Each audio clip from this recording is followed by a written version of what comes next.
One of the most effective ways to suppress a people is by putting a device in place that will disassociate those people from their God, their spirituality, their culture, and their history. So they put a device in place that would ensure their perpetual empowerment over the minds of those whom they deceive. Aha. Now, you say you never heard of this kind of stuff. The Washitaw people are the original people who built pyramids in North America. You do know we have pyramids in North America. We have pyramids over in Egypt.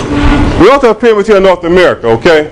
Here you have an article I got from the Atlanta Journal-Constitution. This article came out in December 1995, December 23rd, 2 days before Christmas. So you can't say the information is not made available. It's just not propagated and given to us. But I am a researcher. I love to read. And tonight I'm going to share with you a few facts I found in my research. All I can do tonight is give you a small table of content, point you along the way, and show you a few things that we have not been told. Okay? Atlanta Journal-Constitution, December 23rd, 1995. Next. It says southeastern mounds, pyramids. Okay? Next. Older than the pyramids. It's in the paper now. See, Atlanta Journal-Constitution. Southeastern mounds older than the pyramids. Okay? Next. What are they talking about? Huh? Next. Here you have the bottom of that article, a chronology of civilization. They start off here with 1400, about the time of Christopher Columbus. They go over here to agriculture, the first agriculture ever in America, where they start digging and planting. Here you have Rome, 753 BC.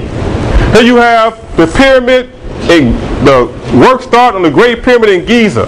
That's 2575 BC. In the very end, you have evidence of permanent mound building civilizations in Louisiana, 3800 BC. Okay? When they say they found some arrowheads and a few bones and sticks, they found evidence of a permanent civilization in Louisiana. Okay? Not savages. Next. At the heart of it is a place that the ancient people call the Great Bird Mound. Louisiana calls this Poverty Point. They call it Poverty Point because when they got there, they weren't able to grow anything at all. The people, the Europeans who came to this area here, they were starved, they got famine, all kind of things happened. But here, the Great Bird Mound you will find in history was a high place of culture and esteem. This is the place where the ancient civilizations of North America came. This is where we had our pilgrimage. You will find here at Poverty Point in the research artifacts. They can find copper from Michigan. They can find shells from North Carolina. They find minerals from Colorado. They find stuff from Minnesota. All up and down the Mississippi River.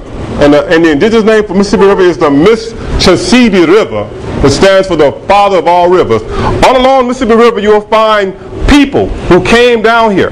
And the significance about Poverty Point is that Poverty Point existed before agriculture existed. You have a city here. Look at that city right there. This is the same way the United States Congress set up, correct? Yeah. Same way the Roman Senate is set up, correct? This is where we started democracy. We started government, civilization in North America. Next. Here's something they said. Let me break down the article for you right here. New evidence of ancient mound cultures in the southeast dating to a time when the region was supposedly populated by simple nomadic hunters is spurring a radical revision of traditional theories. Okay?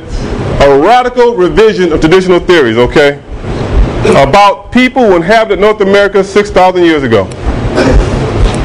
There were permanent settlements in the southeast United States before pyramids were built in Egypt. Okay? Right here it says, an accumulation of carefully dated soil samples and long neglected artifacts from man-made mounds in Louisiana, Mississippi, and Florida show that there were permanent settlements in the southeast before pyramids were built in Egypt, thousands of years earlier than archaeologists once thought possible. Okay, they didn't think it was possible for there to be people here. Next. The Washitaw Moors predate the Olmecs, the Incas, the Aztecs, Toltecs, Mayan civilization in America, but we're all related. It's all the same people. Next. Here you have, he's saying, let me get to where it says Poverty Point. Rousseau says some researchers hesitate to publish data suggesting the mounds they studied were older than agriculture. Faced with solid evidence that one mound complex of Poverty Point, Louisiana, complete with a 70-foot high bird-shaped mound and elaborate rows of concentric ridges dated to 1700 BC. That's about 3,000 years ago. Okay. It goes on to talk about carbon dating, and it talks about the existence of people clearly capable of building. Oh, here he is. Now, the firm radiocarbon dates from a dozen ancient mound sites in 3 states. Archaeologists say the Poverty Point complex, rather than being an anomaly, actually represents the climax of 2,000-year spat of mound building, and that predates the Mayan civilization in Central America. So now you have people in Louisiana 2,000 years older than the oldest people recorded in time. Okay. And here at the end he says you can't find something unless you look for it, and until the last few years we didn't know what to look for. He says some of these sites have been destroyed by developers over the years because no one recognized them for what they really were. And what were they? Archaeologists began to recognize the mounds for what they really are, the outline of the first permanent communities in North America. Okay. Far to north of Mexico is where? Texas, Louisiana, correct? We got a new group, still unnamed group of people, far to north of the Olmecs, okay? Olmecs migrated northward and mingled with other people there, okay? Can we name other people? All right. The Olmecs are considered the mother culture of pre-Hispanic Mexico. I was in Los Angeles talking to some of my Mexican friends. They were not trying to hear it. They were not trying to hear it, okay? It says, an advanced civilization with hydraulic systems, canals, and other technologies make it the oldest and most advanced center of its time, found in what later became Husato Indian region, which is just south of Texas. Okay. Evidence once again from USA Today. It says this would be the first depiction of a calendar or calendar elements in such an early time period. Weighed about 20 tons, was found March 2005 by construction workers at Tantuk Ruins in San Luis Potosi State near Mexico's northern Gulf Coast. The northern Gulf Coast of Mexico, very close to Louisiana. Next. It says, the theory has not yet been proven or published in scientific journals, though Mayan calendar calculations reach far back in time. The physical calendars themselves are not nearly as found. Artifacts, judging from their internal evidence, range in age from roughly 2,200 to 1,800 years, depict men and women from various parts of the ancient world. Here's the part we need to get to right here.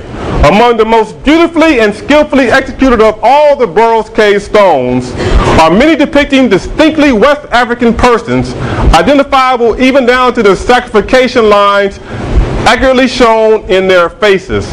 None of them appear to have been slaves. On the contrary, some wear fine garments and jewelry befitting individuals of rank and influence. So you have in Illinois, objects represent the first physical proof of overseas visitors to the Americas in prehistoric times. Next. Here are some of what the stones they found. Carvings of Africans, okay? Africans in a cave in Illinois, dating back 2,000 years. Next. Here's an article I found. Oh my God, I love this one. Nevada mummy. Let's stop right there. They have mummies in Nevada? Mummies in Nevada? Where are the mummies, everybody? Egypt. Egypt, right? Where's Egypt at? Africa. You think so?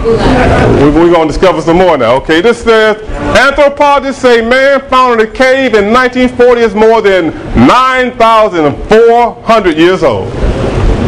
Okay? Check it out. The remains are kept a secret in a secret location in Carson City Museum. Officials allow reporters to view the mummy on the conditions the site would not be disclosed, okay? I guarantee you, take this back to your pastor. Take that back to him or her and let them deal with that. And if they can't deal with it, you don't need to be there. That's right.